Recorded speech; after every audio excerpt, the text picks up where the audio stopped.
What's good? It's JayThat'sMe. We have the unfortunate task of reviewing AEW Dynamite from January the 24th, 2024. This show was a disaster, an absolute train wreck. This was a waste of 2 hours. It was nothing but filler. I've said it before, and I'll continue to say it again and again and again. Tony Khan needs to be removed from AEW. He needs to be removed ASAP.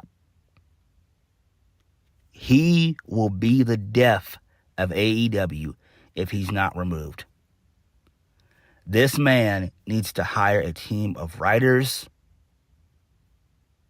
who know what to do, who know how to book talent, and who know how to write captivating stories and television and give us larger-than-life characters. That is what Tony Khan needs to do. Tony Khan has failed to be the alternative to WWE. He's failed at that. He has failed.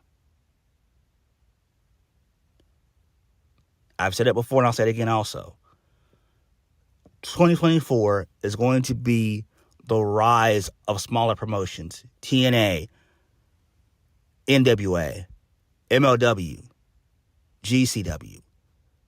It's going to be the rise of those promotions. AEW has lost its luster. The excitement and the aura around AEW has been dead for quite some time, for years actually. AEW has been on the decline for years. Ever since they lost Cody and since they lost CM Punk back in August of last year, AEW has been on a downward spiral, and it will continue. It doesn't matter if MJF comes back or not, which we know he is going to come back, but even MJF cannot save AEW. Tony Khan is the problem. He is the problem. He has no business being the creative for everything. He doesn't. His main objective should just be to fund AEW, and that is it. Everything else, booking and creative, you give that to the talent that know what they're doing.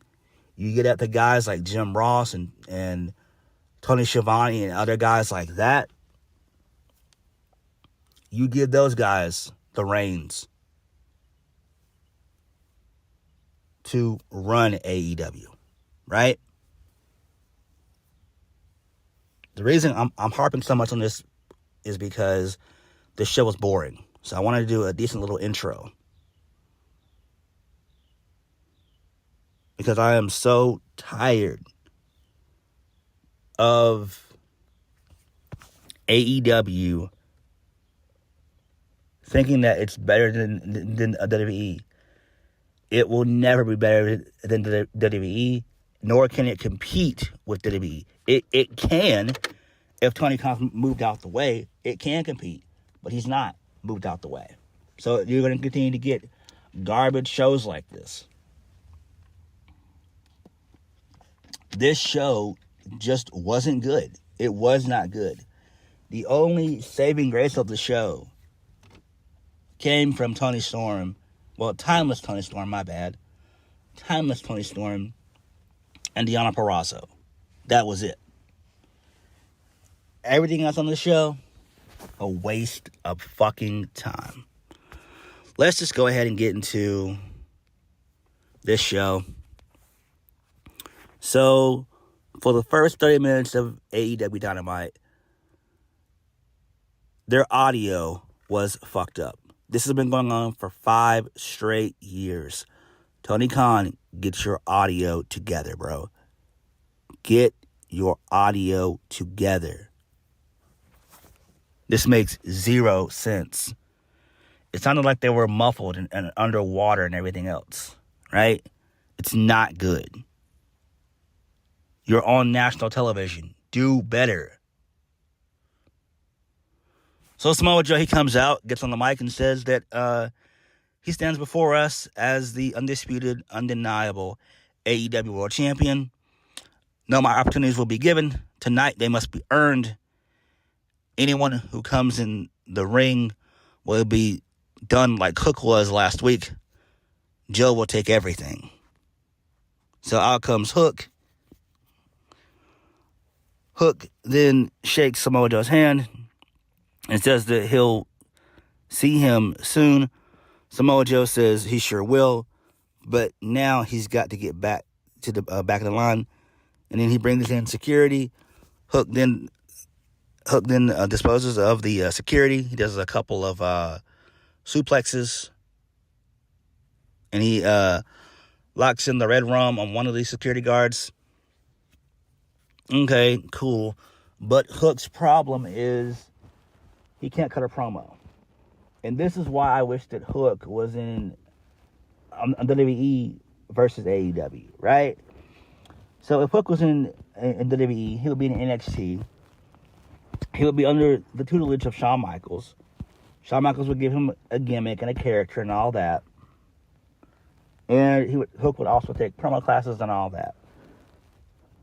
Whenever Hook's contract is up with AEW, Hook desperately, just like Wardlow, and we'll get to that too, Hook desperately needs to be in WWE. No questions asked. No questions asked.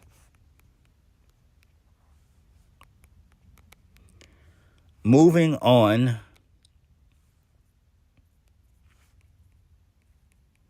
First match of the night. Hangman Adam Page defeats Penta El Zero Miedo. This match went on for forever. Penta basically no-sold the dead eye on the ring apron into the Orahara moonsault, whatever the fuck you call it. So Hangman wins with the buckshot lariat. This is this typical AEW bullshit. Doesn't mean anything. Small Joe's on commentary, so this was okay. Moving on. Renee Paquette, she's backstage with Orange Cassidy. Orange Cassidy accepts Roderick Strong's challenge for Revolution, but he's not going to wait 6 weeks. He's going to continue to wrestle until then. And so Orange Cassidy said there's going to be a match that's going to involve some of his friends and enemies on Rampage, and the winner will face Orange Cassidy on Saturday, live on Collision. Oh my God. Oof. This is just totally stupid. Fuck this shit. Let's just move on. So Nicholas and Matthew Jackson, they show up, still wearing the mixed match suits and all that, different colored suits. So they said that they're the only two remaining EVPs. They fixed the catering issue. So then they run into Top Flight, and they dap up Top Flight and said, why aren't you guys in your ring gear and everything else? Why are you late and all that? Just talking shit. And then they look at the AEW card and everything else. And then that was it. So who cares? Next, Wardlow versus Trent. This match should have lasted all but 45 seconds. This match lasted, I believe it was 8 minutes. 8 minutes with Trent, who was a fucking jobber. Trent. Oh my God. This infuriated me so much. I feel so bad for Wardlow. I know in the back of Wardlow's mind, He's counting down the days that he has left to deal with AEW, and he's probably going to say, fuck you guys, I'm not going to resign, I'm going to go directly to WWE or TNA. Oh my God, bro. Oh my God. I feel so bad for Wardlow. So bad for him. This match should have lasted all but 45 seconds. Wardlow should have came in there, done a couple suplexes, a couple of clotheslines, done the Powerbomb Symphony, and that should have been it. Like, seriously, all that should have taken place in under 45 seconds. If I was booking it, that's what would have happened. Seriously. This is a waste. And he's there with the Undisputed Kingdom. So we're still doing the whole Adam Cole devil nonsense.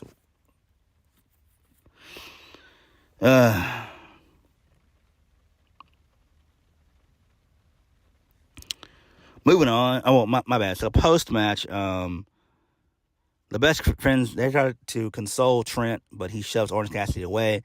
And then they quickly make up and become friends again. So, I don't know. Who gives a shit, man? Fuck all this shit. Moving on. We get a video package typing up Adam Copeland. Well, my bad. Edge, a.k.a. Adam Copeland, versus the King, Minoru Suzuki. Oh, my God. I wanted to burn my television again. Moving on. The saving grace of this show. So, Renee Paquette, she welcomes Toni Storm and Deonna Purrazzo to the stage for a face-off. Toni Storm said she's heard Deonna Purrazzo has been body-shamed, which is crazy because there's so many other things to shame. That was great. Toni Storm said that she's had many friends, and all of them are less talented than she is. Deonna says, this is crazy. And when she came to AEW to win the Women's World Championship, she'll take it arm by arm. Deonna shows us her ankle, which has a matching tattoo to Toni Storm's ankle. Toni Storm says that this is ridiculous, and she throws the shoe. Deonna Purrazzo throws the shoe back, and then she attacks Toni Storm. She attempts to lock in the Venus Del Mayo, but Mariah May gets Toni Storm out of dodge, and then Luther eats the pump kick to his face, and Deonna Purrazzo grabs the Women's Championship. She hoists it in the air, and then she hands it back to Luther, and then that ends the segment. So this was good here. I enjoyed it.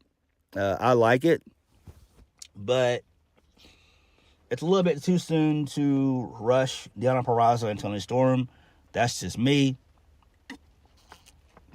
But it is what it is. I really wouldn't have them touch until probably Double or Nothing in May. I would really just build them up for like 4 months of just, them getting wins, doing segments and stuff, storylines and whatnot.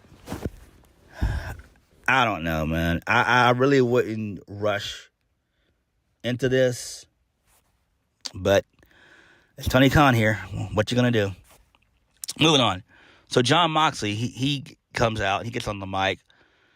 He said he's here to maim and torture. He's going to maim and torture anyone who steps in, who steps up to the Blackpool Combat Club and thinks they're elite. Moxley would do it every single time because these people paid their hard-earned money to see it. And AEW was supposed to be the best wrestling company on the planet. But this promo was nonsensical because Jon Moxley is going to be on Rampage wrestling Lee Moriarty. What a fucking joke. What a crock of shit this is. Oh my God. How the mighty have fallen. Moving on. So Taya Valkyrie and Johnny TV, they appear. We hadn't seen those two in months. I believe. I can't remember the last time I've seen both of them. Be honest with you guys, I thought they were quietly released. So Taya says that she's back and there's this new girl in town trying to cut the line. Johnny TV says, no butts, no cuts, no coconuts, baby. And then Taya Valkyrie wants to challenge Deonna Purrazzo next week. And then the two of them, they kiss. Okay. Next, Swerve Strickland defeats Jeff Hardy via the Swerve Stomp. The Hardys love them. Always have, always will. It's time for them to hang up the boots. It's time to hang up the boots. Hang it up. Hang it up. And this is coming from a massive Jeff Hardy fan. Right?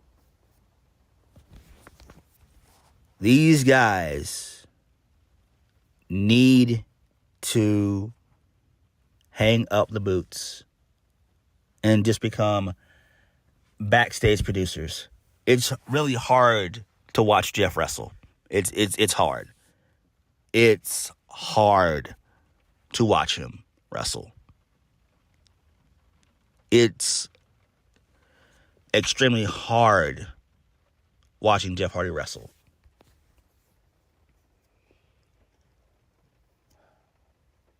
I don't know what to say. I mean, Jeff and Matt are legends in the industry for sure, but it's just time for them to just, hang up the boots. Like, they could be, backstage producers or help Toni out with creative or whatnot, but it's just time for them to hang up their boots. That's all I can say. Moving on.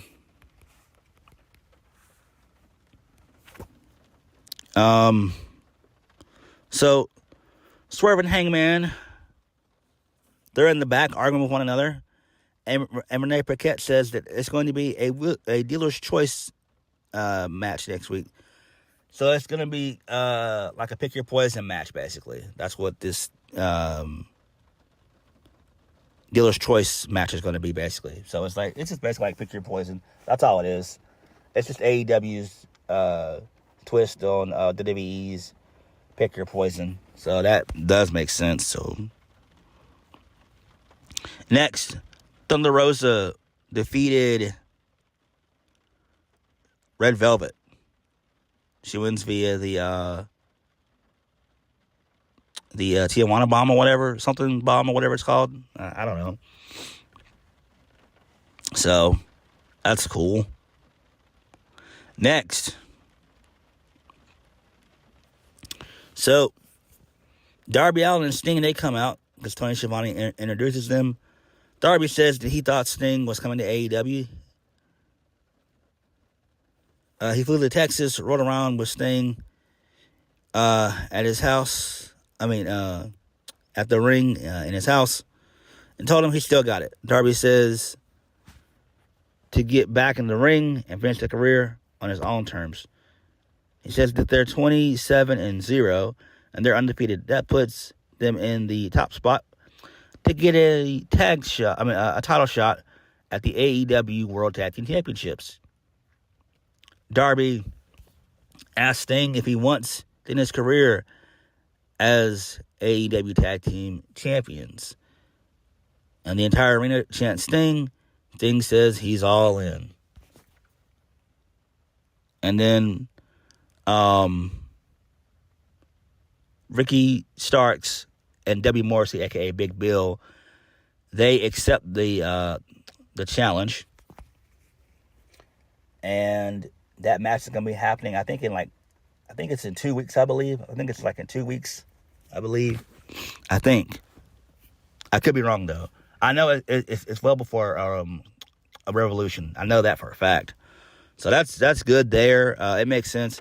I know Ricky Starks is just like Wardlow, counting down the days, waiting for his contract to expire so he can go to jump ship and go to WWE. Seriously. Moving on. The Acclaimed and Daddy Ass, they defeated the Mogul Embassy. So they win. And apparently, on Collision this past Saturday, they are now allies with Bullet Club Gold. And I'm just like, oh my God. Poor Jay White. Poor Jay White, man. Oh my God. I know he's another one waiting to count down the days. Oh my God. I feel bad for Jay White, Ricky Starks, Wardlow. Holy shit. I feel bad for those guys. I really do. I really, really do. Main event. Edge versus Minoru Suzuki. Edge defeats Minoru Suzuki via the kill switch for the 1, 2, 3. Christian Cage was in the back watching this on one of his monitors. So, post-match, Edge struggles to get to his feet, knowing that he's been in a hell of a fight. So, Edge gets on the mic and says that he's never been hit that hard in his life. Edge says that he calls out Suzuki. He says respect. He attempts to extend his hand. Suzuki just growls at him. I'm just like, what the fuck? Oh my God, this is so stupid. Edge says that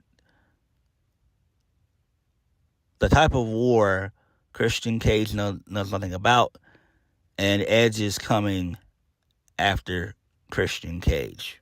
He wants to be TNT champion. So that's fine there, but poor Edge. Poor Edge. I feel so bad for Edge. I really do. I really do. This show sucked.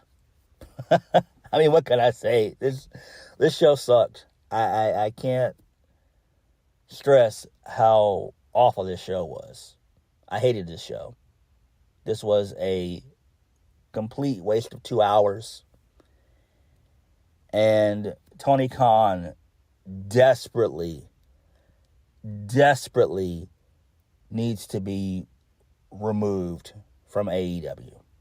Quick, fast, in a hurry. They have a pay-per-view in, 6.5 weeks? And there's really been, no build to it. Outside of 2 matches, Toni Storm and Deonna Purrazzo, and Sting and Darby Allin versus the Young Bucks. Other than that, and Christian Cage and Edge. Other than those 3 matches right there, nothing. What are they doing with Swerve? What are they doing with Hangman? You gotta do something. If they're gonna do a third match, they need to do the third match at Revolution. Really and truthfully, I said this before. How are you going to top what they did with their second match? How are you going to top that Texas Death Match? I don't know how you top it. What, a steel cage? What, loser leaves AEW? What? What stipulation are you going to do that's going to end the feud? What are you going to do? I, at this point in time, don't know. But AEW, they're not looking good at the moment. They've been taking a lot of L's as of late. They've taken a lot of L's. A lot of L's. But it is what it is. But what did you guys think? Like, comment, subscribe. I'll catch you guys later. Peace. Man, this show sucks.